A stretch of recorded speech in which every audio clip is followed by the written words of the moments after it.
Para pihak yang pro dan kontra mengenai child free itu sebenarnya saling memaksakan kehendak antara satu dengan yang lainnya. Sebenarnya mau child free atau tidak, asal tidak saling memaksakan, yaitu tidak menjadi masalah. Mereka terjebak pada konstruksi sosialnya masing-masing. Dalam budaya populer memang dicitrakan bahwa wanita yang tangguh adalah wanita yang mandiri, yang karirnya sukses, yang cantik. Tapi tentunya ini bertolak belakang dengan budaya Indonesia. Makanya ini menjadi sebuah perdebatan pro kontra yang tidak ada habisnya, karena di dalam budaya kita di Indonesia itu masih banyak orang yang berpikiran bahwa ketika perempuan itu sukses ketika memiliki banyak anak dan bisa merawat dan mendidik anaknya menjadi orang-orang yang sukses juga. Lantas bagaimana dalam perspektif sosiologi? Mari kita akan bahas itu.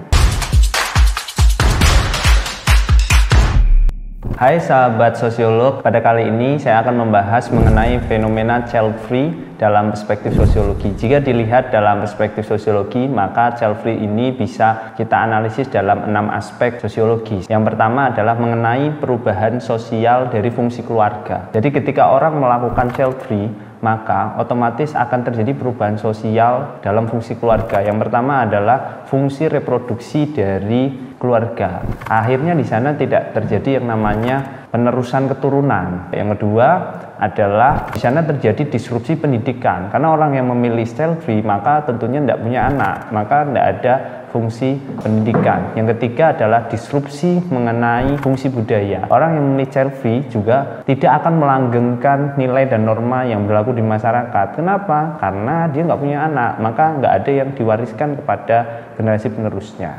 Yang kedua adalah pergeseran nilai mengenai anak di masyarakat. Orang-orang yang memilih child free tentunya menilai bahwa anak itu sebagai beban, tidak lagi sebagai rezeki atau sebagai berkah. Walaupun dulu itu ada perspektif bahwa banyak anak, banyak rezeki, tapi tentunya seiring dengan berjalannya waktu itu berubah. Sekarang orang-orang yang memilih child free menganggap anak itu bisa menghambat karirnya, bisa mengganggu dia, bisa menjadi beban. Tapi itu semua tentunya menjadi pilihan dari masing-masing individu. Mau punya anak atau tidak punya anak, pada intinya adalah anak itu tanggung jawab orang tuanya. Maka bagi yang memilih untuk memiliki anak, maka harus bertanggung jawab sepenuhnya dan harus mempersiapkan diri secara fisik, mental maupun finansial agar anaknya bisa dididik dengan baik dan menjadi generasi yang baik. Yang ketiga adalah proses sosial. Jadi keputusan seorang keluarga yang memilih untuk melakukan child free biasanya itu dilakukan oleh keluarga baru yang mana mereka masih muda dengan alasan untuk mengejar karir dulu. Tentunya seiring berjalannya waktu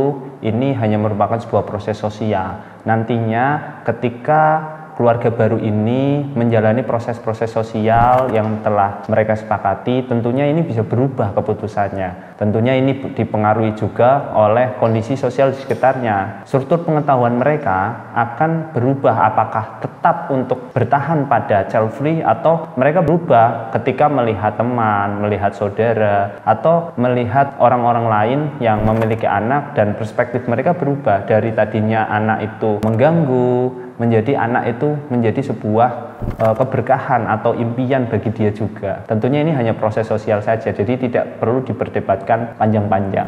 Yang keempat, fenomena pro dan kontra child free ini merupakan sebuah konflik dan anomi sosial. Konfliknya di sini antara yang pro dengan yang kontra, dan anominya adalah di sini masyarakat kebingungan mana yang benar dan mana yang salah. Sebenarnya ini terjadi itu karena antara pihak yang pro maupun yang kontra itu memaksakan kehendak antara satu dengan yang lainnya agar orang lain mau mengikuti keinginannya. Sebenarnya di sini ketika mereka mau child free dengan pertimbangan belum bisa bertanggung jawab dengan baik, belum bisa merawat dengan baik anaknya kelak, atau secara finansial mereka juga terkendala, yaitu merupakan pilihan yang bijak juga. Tentunya yang pro dengan yang tidak pun, misalkan yang tidak mendukung child free bahwa mengatakan fitrahnya manusia itu memiliki anak dengan finansial yang baik atau tidak, dengan kesibukan yang padat atau tidak, tentunya tidak boleh memaksakan juga kepada orang yang memilih untuk melakukan child free.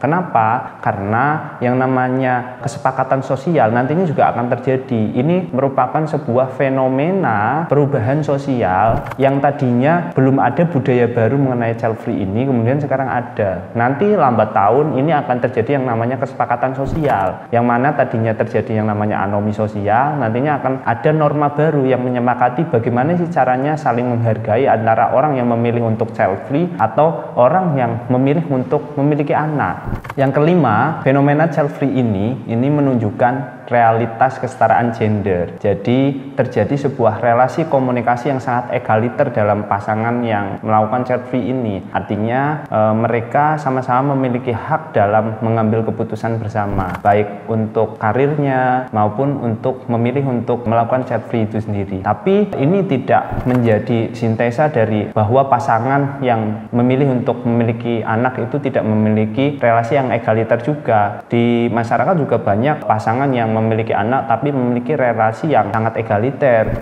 Istrinya bisa berkarir dengan baik, suaminya juga bisa berkarir dengan baik, bahkan anak-anaknya menjadi anak-anak yang sukses. Nah, ini menunjukkan bahwa kita tidak perlu untuk memperdebatkan panjang mengenai mana yang lebih baik antara child free atau memiliki anak. Pada intinya adalah masing-masing kemampuan dari kita sendirilah yang bisa menjawab itu, dan kita tidak bisa menyamaratakan antara orang yang memilih child free dengan yang tidak child free itu memiliki kemampuan yang sama, baik dalam mendidik anak, finansial, ataupun mentalnya atau psikologisnya.